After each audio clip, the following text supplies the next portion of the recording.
Today we're talking about Thor Prey. This story is a bit of a weird one because the story itself doesn't really revolve around Thor.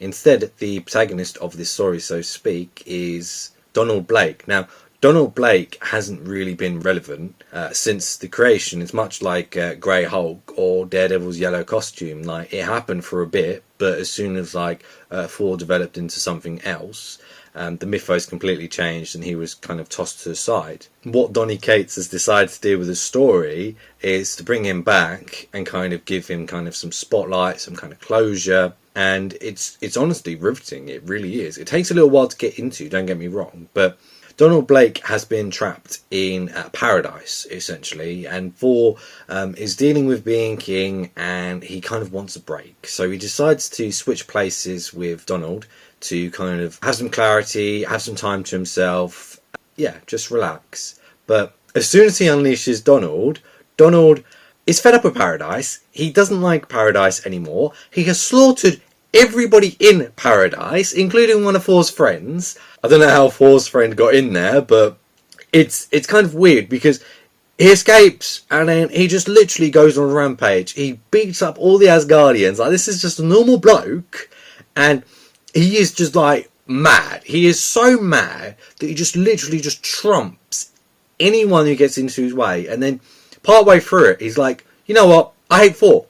I hate his dad. I hate everything about him and everything he loves. I'm going to destroy. So anyone who kind of has Thor-like powers, like Frog, yes, Frog, and Thunderstruck, he just goes round and he just absolutely annihilates Thunderstruck. I would have loved to have seen a bit more of that fight because you only get to see the aftermath, unfortunately. But the fight with Frog, like, some blokes fighting a damn frog with Thor's powers. Like, come on, tell me that's not cool, right?